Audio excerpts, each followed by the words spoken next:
aujourd'hui. Qui prophétise de n'importe quoi. Qui casse le foyer des gens. La prophétie, au lieu d'unir, divise. Toute prophétie qui n'a pas l'objectif d'unir, de réconcilier, ne vient pas de Dieu. Soldat centenaire, j'arrive à commander les gens et qu'ils arrivent à m'obéir. Et toi, tu n'as pas besoin de faire le déplacement. Ouvre la bouche et dis un seul mot. La Bible dit celui qui est fidèle dans les moindres choses le sera aussi dans les grandes choses. Il a déclaré dans sa parole.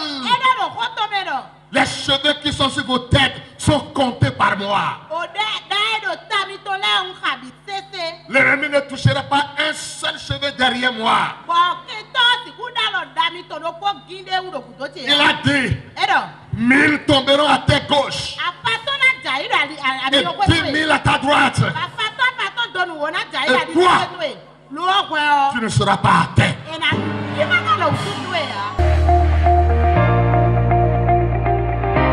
Je ne vis plus pour moi-même, mais pour mon Sauveur. Je vous demanderai d'ouvrir dans Marc chapitre 11.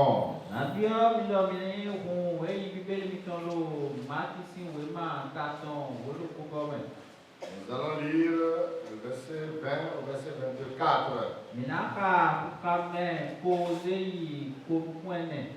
Marc 11, 20 à 24.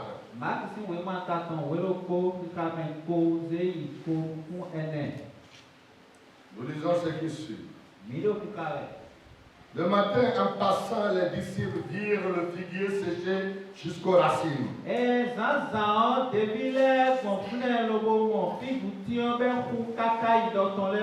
Pierre, se rappelant ce qui s'était passé, dit à Jésus, Rabbi, regarde, le figuier que tu as maudit a séché. Jésus prit la parole et leur dit, ayez foi en Dieu. Je vous le dis en vérité. Si quelqu'un dit à cette montagne, ôte-toi de là et jette-toi dans la mer. Et s'il ne doute point en son cœur, mais croit que ce que Dieu arrive, il le verra s'accomplir.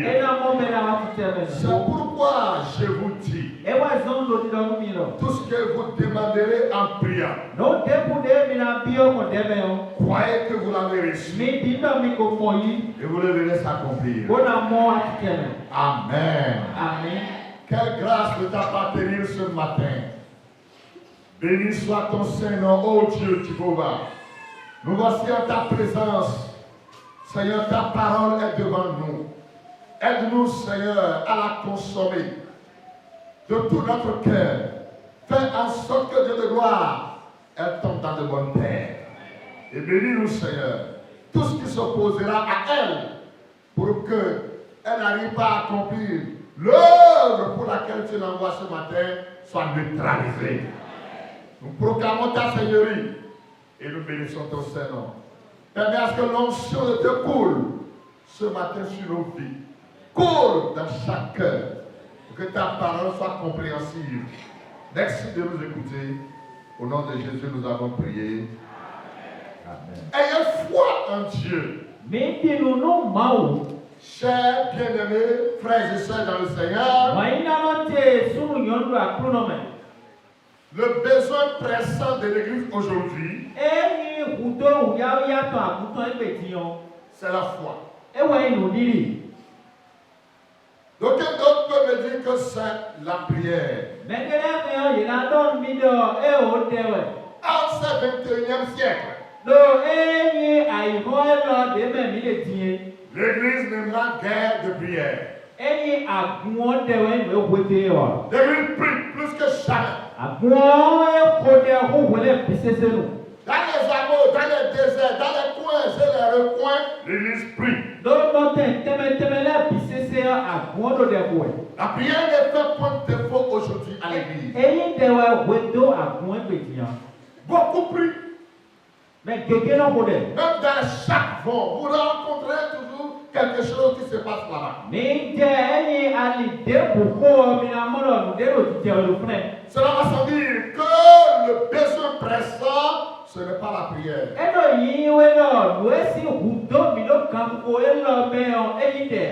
La prière, elle est là, en abondance. Mais ce qui fait défaut à l'église, c'est le problème de foi. Et c'est pourquoi le Seigneur me met à cœur de partager pendant quelques minutes cet élément clé dans la vie chrétienne.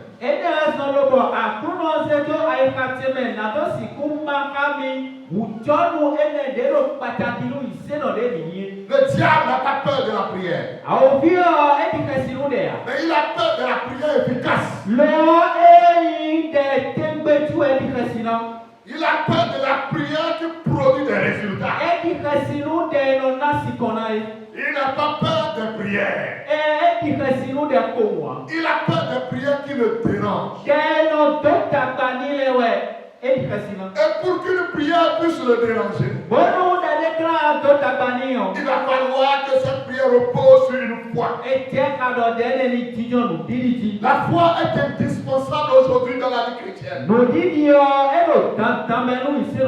C'est le bras par lequel on peut recevoir quelque chose de Dieu.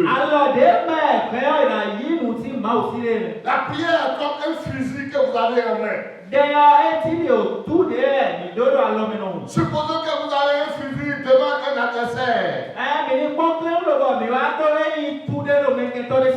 que votre adversaire se rend compte que votre fusil est vide, sans cartouche. Il ne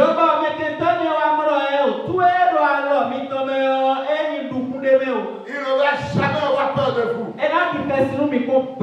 La foi est comme cartouche dans le fusil. Alors sans la foi, le fusil n'a pas de valeur. S'il n'y a pas de cartouche, le fusil n'a pas de valeur. C'est comme un boisson. C'est quand le cartouche se met dans le fusil que le fusil a toute la capacité d'agir. Jésus observa de loin un jour un figuier. De loin, il voyait alors des figues sur le figuier. Et en s'approchant de ce figuier, il n'y avait que des feuillages. Présent là avec ses disciples, il va demander à ce que ce figuier cesse de produire désormais. Il va dire désormais que la vie cesse en toi. Et puis il continue à son chemin, les disciples l'ont suivi. Chose étonnante, les disciples ont vu le figuier toujours verdoyant. Et que cette fois-ci le figuier n'a pas pu obéir à ce que le Seigneur a dit. Ça me rend que c'est pour la toute première fois que les disciples ont vu de pareilles choses. Parce que dans tous les autres cas, ils ont vu auto quand Jésus parlait, les choses se produisaient. Il rencontra Timée, fils de Timée, au bord de la voie. Et celui-ci va lui poser la question, que veux-tu que je fasse? Timée dit, je veux voir. Et auto Jésus va lui dire, il se produit maintenant ce que tu as dit. Il a retrouvé la vue. À la pêche miraculeuse. Il dit à Pierre, avance-toi en pleine eau. Et jetez mon filet. Ce que Pierre vient de faire. Auto. Il y avait des gros poissons qui remplissaient alors le filet. Il se leva sur la mer, et un tourbillon. Quand Jésus s'est levé de son sommeil, il menaça le vent. Et il dit alors à la mer, j'exige le calme. Et autour les choses se sont produites. Il y a beaucoup d'autres miracles que les disciples ont suivis autour. Mais pourquoi ici? Précisément devant le figuier. Ah, il n'y a rien qui s'est produit. Mais quant à Jésus, c'est déjà produit. Mais les disciples ne voyaient pas cela. Ils attendent de voir et de toucher réellement d'abord. Et Jésus est allé à son endroit. Et il devait prendre par une autre voie pour revenir à Jérusalem. En lisant les questionnements dans le cœur de ses disciples, les disciples n'arrivaient pas à comprendre pourquoi le figuier n'est pas séché. À cause de la multiple inquiétude, Jésus a repris par la même voie. Et lorsqu'il s'approchait du figuier, vous connaissez la porte le plus bouillant. Il est bouillant. Alors il regarda le figuier de loin et va interpeller le Seigneur. Pierre va dire, Rabbi, regarde. C'est comme Jésus ne savait pas, il veut lui faire comprendre. Il a dit, regarde. Le figuier que tu as maudit a séché. Rien d'étonnant devant Jésus parce que c'était séché depuis. Comment vous voyez les choses? Les yeux de Jésus voyaient le figuier autrement. Et les yeux des apôtres voyaient le figuier autrement. Le tout dépend de la manière dont vous voyez les choses. Est-ce que vos manières de voir c'est poussé par la foi? Si ce n'est pas poussé par la foi, vous allez prier, être fatigué. Et vous allez croire que Dieu n'exauce pas la prière. Dieu exauce la prière. Nous devons changer nos manières de voir. Ce qui est sorti de la bouche de Jésus doit s'accomplir obligatoirement. Tôt ou tard, cela viendra dans l'accomplissement. Et mes yeux doivent être formés comme ça. Vous pouvez prier pour un malade. Et la maladie va s'aggraver encore. Oui, c'est parce que la maladie veut partir ça. Parce que votre foi vous dit que ce qui se produit, c'est que tout le reste est en train de sortir. C'est pourquoi c'est devenu grave.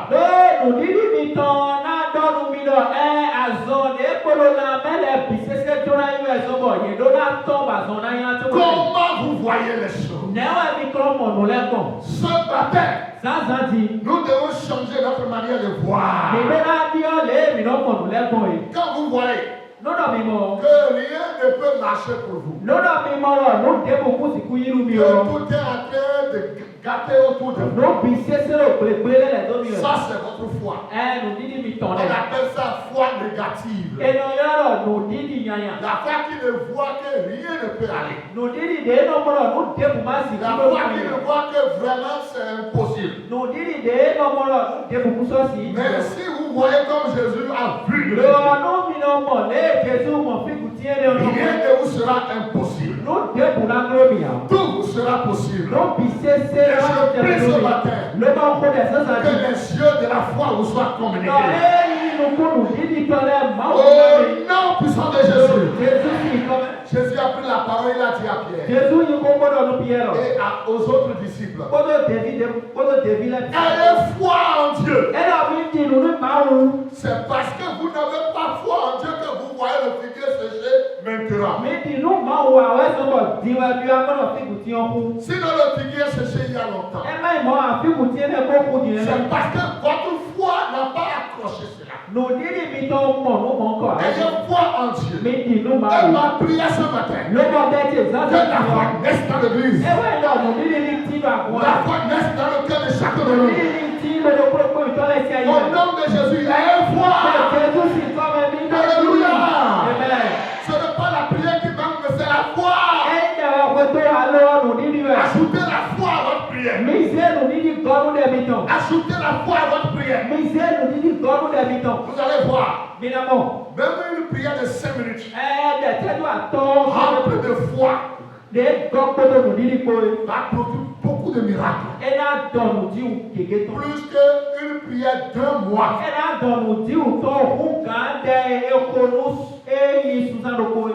Avec absence de foi. Je ne veux pas dire que la prière d'un mois est mauvaise. Mais si elle est accompagnée de foi,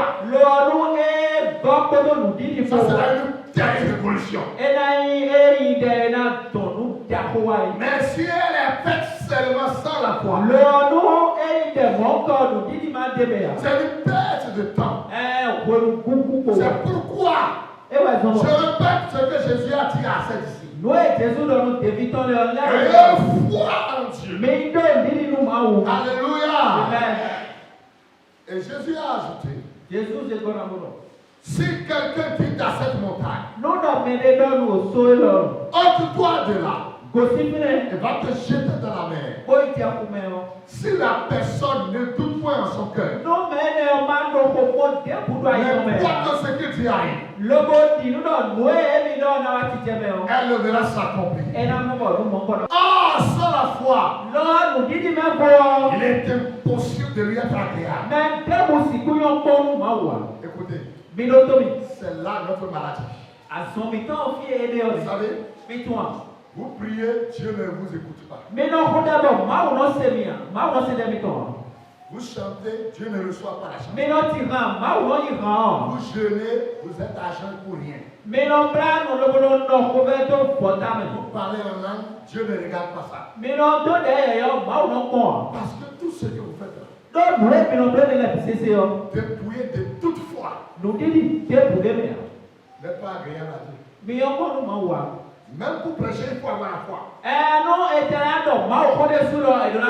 Le message que je donne maintenant doit être accompagné de foi. Ma foi personnelle.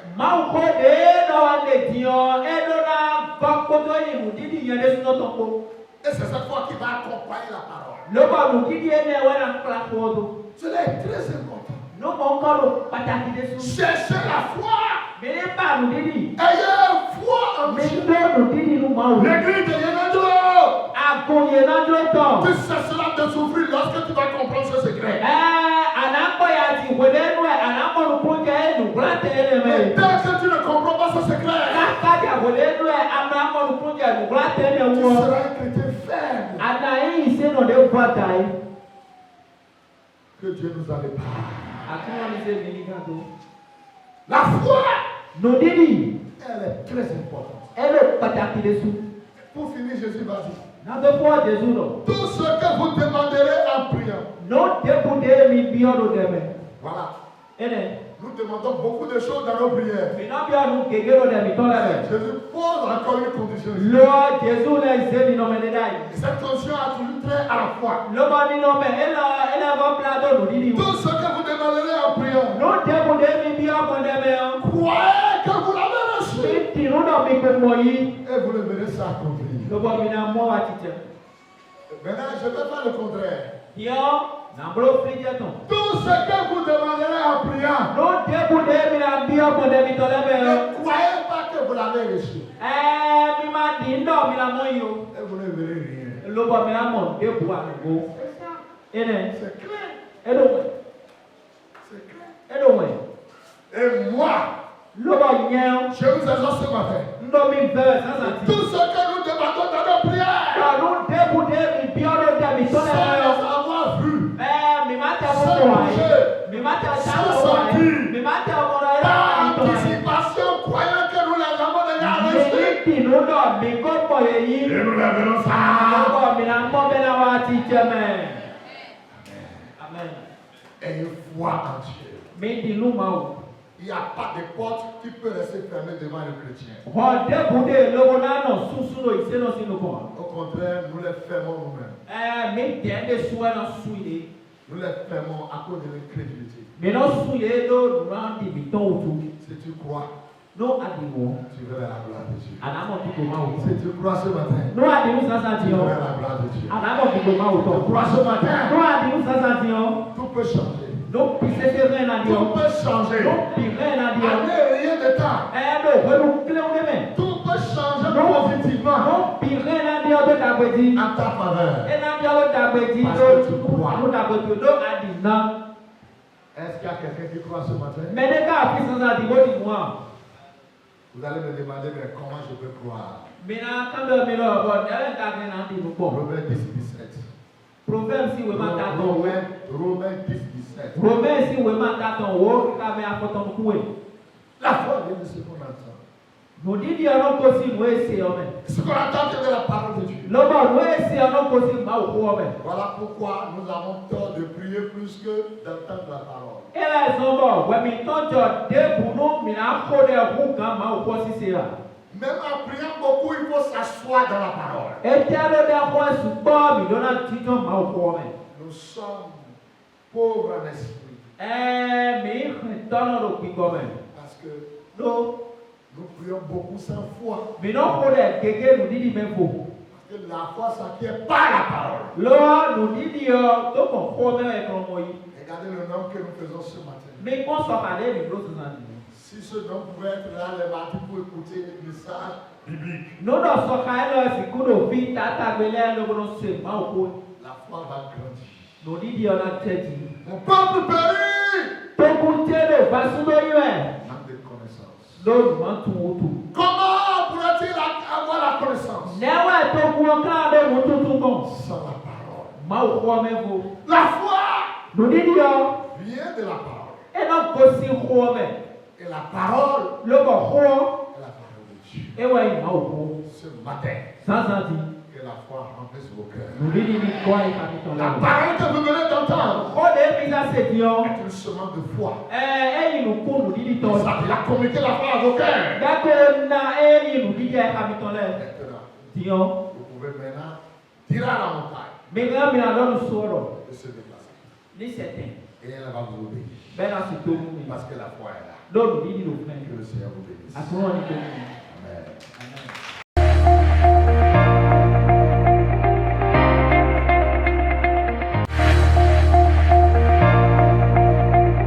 Il y a beaucoup de faux prophètes aujourd'hui qui prophétisent de n'importe quoi,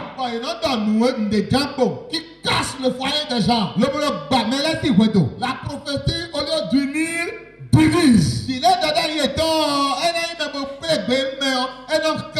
Toute prophétie qui n'a pas l'objectif d'unir, de réconcilier, ne vient pas de Dieu. Le soldat centenaire, j'arrive à commander les gens et qu'ils arrivent à m'obéir. Et toi, tu n'as pas besoin de faire le déplacement. Ouvre la bouche et dis un seul mot. La Bible dit celui qui est fidèle dans les moindres choses le sera aussi dans les grandes choses. Il a déclaré dans sa parole: les cheveux qui sont sur vos têtes sont comptés par moi. L'ennemi ne touchera pas un seul cheveu derrière moi. Il a dit: 1000 tomberont à ta gauche et 10 000 à ta droite. Et toi, tu ne seras pas à terre.